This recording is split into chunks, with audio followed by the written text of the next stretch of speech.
Hi guys, another day, another recipe, another adventure. Narinig nyo na ba yung Camping with the Chefs? At kung hindi pa, iniimbitahan ko kayo sa incoming Camping with the Chefs Part 5. Sa totoo lang, aksidente lang naman talaga ang pagkakabuo ng Camping with the Chefs. Wala naman talaga ito sa plano. Kinulit lang ako ni Brother Rael kung kailan daw kami magkakamping. At dito na nga nag-umpisa ang journey ng Camping with the Chefs. Bawat camping namin, padami ng padami ang mga chefs na sumasama. Guys, napapanood nyo ba ngayon kung gaano kadami ang sumama sa amin sa Part 4? Grabe, ang daming sumama. Sa totoo lang, tumatayo pa nga yung balahibo ko hanggang ngayon kapag naaalala ko. Makikita nyo naman sa drone shot kung gaano kadami na rig ang sumama sa amin at kung gaano kadaming tao ang mga nag-participates dito. Pero bago ko ituloy ang aking kwento, i-acknowledge ko lang yung mga nakasama kong chef sa Part 1 sa Infanta, Quezon. Nandyan si Brother Rael ng East Coast PH, si Chef Dexter ng Nanay Goya at saka si Chef Mark. At yung sa Part 2 doon naman sa Benguet, sa Ragsak, pasalamatan ko din ang ating celebrity chef, si Chef Jacinto, si Chef McDowell, si Chef Lou, may kasama siyang 3 sous chef. At sa Part 3 naman, andyan naman si Chef Ronel at saka si Chef Dan. Kasama din dyan ang celebrity chef from Thailand, walang iba kundi si Chef Mimi. Nakasama din namin dito si Chef Melissa ng Liam's and Louis Gourmet Cafe. At ngayon sa Camping with the Chefs Part 4, nadagdag naman si Chef Willie from Marriott Hotel.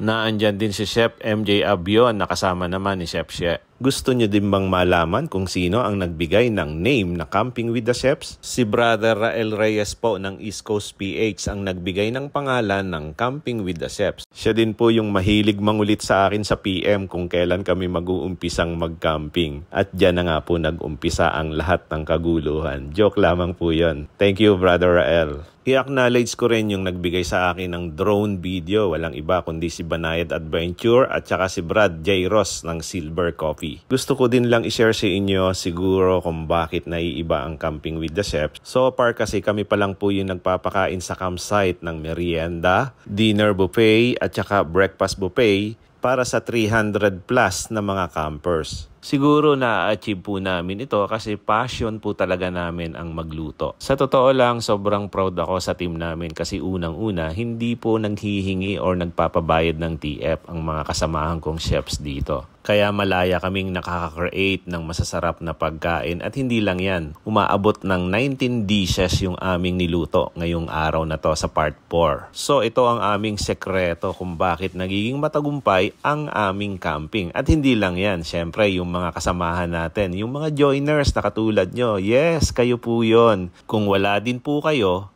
wala din ang Camping with the Chefs. Yan po ang katotohanan. Kaya nga love na love namin kayo eh. Oo, kayong mga campers na sumasama sa amin. Alam nyo ba na natatanggal ang pagod namin kapag nakikita naming masaya kayo at nasasarapan sa aming mga niluluto? Iyan kasi ang nagbibigay ng lakas at sigla sa aming lahat. Kaya sa Part 5, magkita-kita po ulit tayo ha. Promise, gagalingan pa po namin. O siya, balikan ko muna itong aming ginagawa ngayon. Guys, nakikita nyo ba itong mga kapatid natin na nandirito? Ayan, sila po yung kakain ngayong gabing ito. Grabe ano? Kung iisipin natin, parang wala talaga tayo sa campsite. At kung lalawakan natin ang ating imahinasyon, para tayong nasa totoong piyesta sa mga barangay.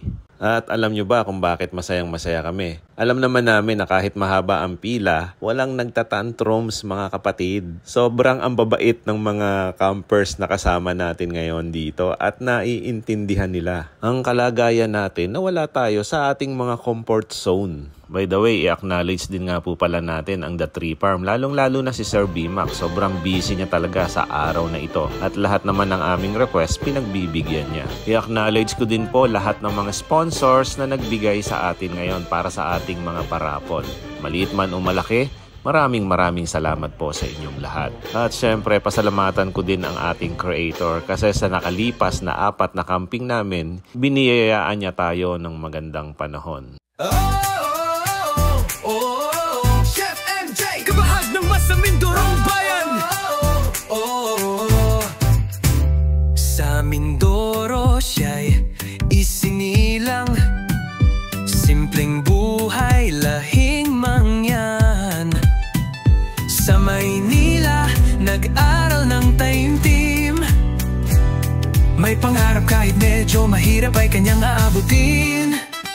20 taong